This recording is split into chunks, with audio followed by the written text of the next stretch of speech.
morning, children. Today we begin with a new lesson of Shakespeare, that is The Tempest. I hope, children, you've gone through all the 3 videos and by now you must have understood the story of Tempest. But we begin here the explanation of the lesson paragraph wise. Before that, let me ask you, what is a tempest? So, tempest is actually a violent storm which is accompanied by severe wind or rain.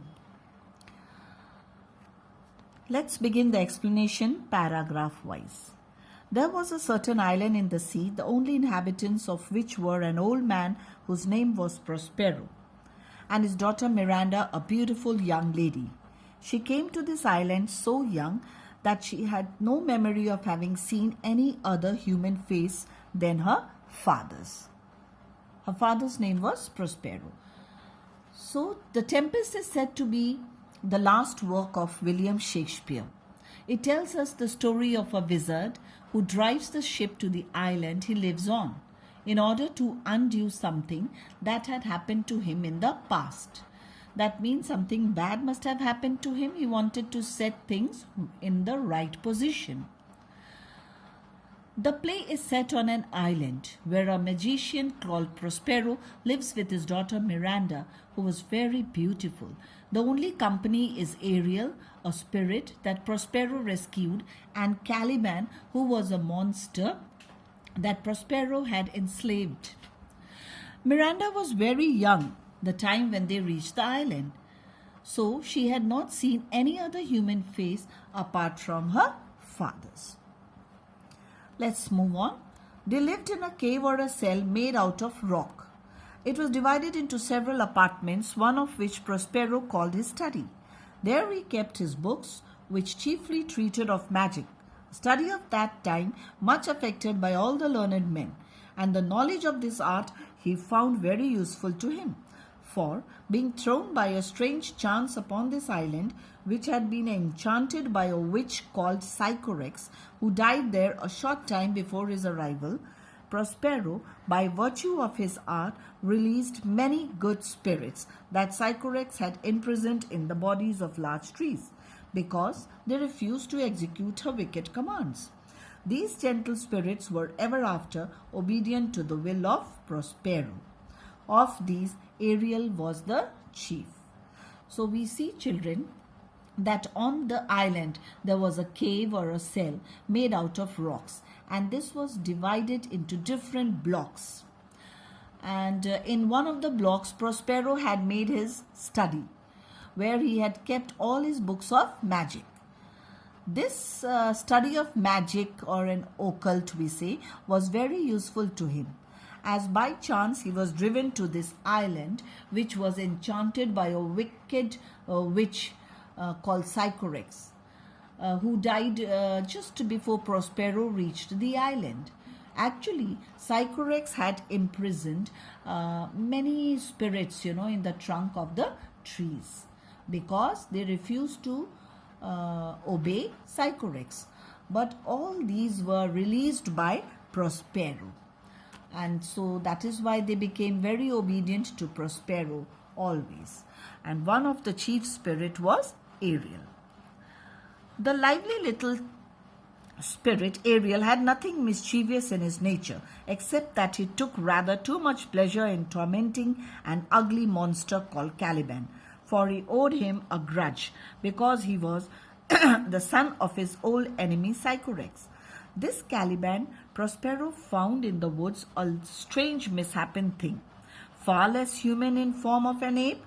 He took him home to his cell and taught him to speak, and Prospero would have been very kind to him, but the bad nature which Caliban inherited from his mother Sycorax would not let him learn anything good or useful. Therefore he was employed like a slave to fetch the woods and do all the most laborious offices, and Ariel had the charge of compelling him to these services. Now we see, children, that Caliban was under Prospero. He had to obey all Prospero's demands and orders. Ariel was not so much mischievous. or naughty, but still he enjoyed, troubling Caliban, the monster, just because he was the son of his old enemy. So, he had some sort of ill feelings, some grudge, some ill feeling, some biased opinion about Caliban. Actually, Caliban had really troubled all the spirits. Caliban was less in human form than an ape. And somehow Prospero took him home and tried to make him learn to speak. Prospero wanted to be very kind to him, but being the son of Sycorax, the wicked one, he also had inherited the bad nature from his mother. And so he did not learn anything good from Prospero. So Prospero employed him like a slave and made him get woods and do all the other difficult jobs on the island. And Ariel was deployed. That means he was given the charge to force him to do all this work. He had to all the time be after Caliban and supervise him. Let us continue, children. When Caliban was a lazy and neglected his work, Ariel, who was invisible to all the eyes Prospero, would come slyly and pinch him and sometimes tumble him down in the mire. And then Ariel, in the likeness of an ape, would make mouths at him. Then swiftly changing his shape in the likeness of a hedgehog, he would lie tumbling in Caliban's way, who feared the hedgehog's sharp quills, would prick his bare feet. With a variety of such like vexatious tricks, Ariel would often torment him whenever Caliban neglected the work which Prospero commanded him to do. So, children, you will see that Caliban was under the supervision of Prospero, but he had no civility and he behaved and he had all the inhuman qualities. He does not obey Prospero. So when Caliban tried to act smart and would be lazy and shirked his work, that means when he used to run away from all his responsibilities, Ariel would come wickedly and pinch him, but nobody could see him. It was all the effect of magic except Prospero. Only Prospero could see him. It was sometimes he would make him roll in the soft wet area, that is the mire, soft wet area, and become an ape and made faces to him. After some times he would become hedgehog like a porcupine, and then Caliban would get scared. So like with all these tricks, and Ariel always troubled Caliban whenever he neglected his work given by Prospero. Moving on, having these powerful spirits obedient to his will, Prospero could by their means command the winds and the waves of the sea. But his orders, they raised a violent storm in the midst of which, and struggling with the wild sea waves that every moment threatened to swallow it up. He showed his daughter a fine large ship which he told her was full of living beings like themselves. "Oh, my dear father," she said, "if by your art you have raised this dreadful storm, have pity on their sad distress. See, the vessel will be dashed to pieces. Poor souls, they will all perish. If I had the power, I would sink the sea beneath the earth rather than the good ship should be destroyed, with all the precious souls within her."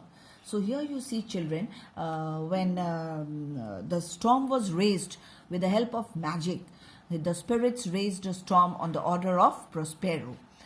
And Miranda was very worried. Prospero had gained more power to command the winds and waves of the sea.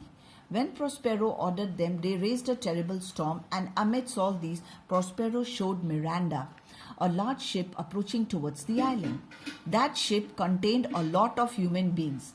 Miranda couldn't bear to see all these torments and troubles of the people.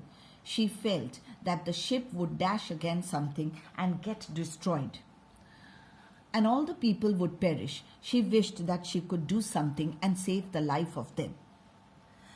"Be not amazed, daughter Miranda," said Prospero. "There is no harm done. I have so ordered it that no person in the ship shall receive any hurt. What I have done has been in the care of you, my dear child. You are ignorant who you are or where you came from, and you know no more of me but that I am your father and live in this poor cave. Can you remember a time before you came to this cell? I think you cannot, for you were not then 3 years of age." "Certainly I can, sir," replied Miranda. "By what?" asked Prospero. By any other house or person? Tell me what you can remember. Miranda said, it seems to me like a recollection of a dream, but had I not once 4 or 5 women who attended upon me? Prospero answered, you had, and more. How is it that this still lives in your mind? Do you remember how you came here? No, sir, said Miranda. I remember nothing more. So, children, here you see Prospero consoled his daughter and told her that no harm would take place to any other people boarded in the ship. He had kept his daughter's intentions in mind. He told her that she does not know who actually she was. And she only knew that he was his father living in the poor cave. He asked her further if she could recollect any of before they came to the island. She further told him that she had a very faint memory that she was attended upon just 5 or 6 women and nothing else. She did not remember anything else. But then he said, but Prospero told her that there were more people attending upon her. Then Prospero further asked her if she remembered anything else of the past. But then Miranda's answer was in the negative. Thank you, children. Next we will proceed in the next class.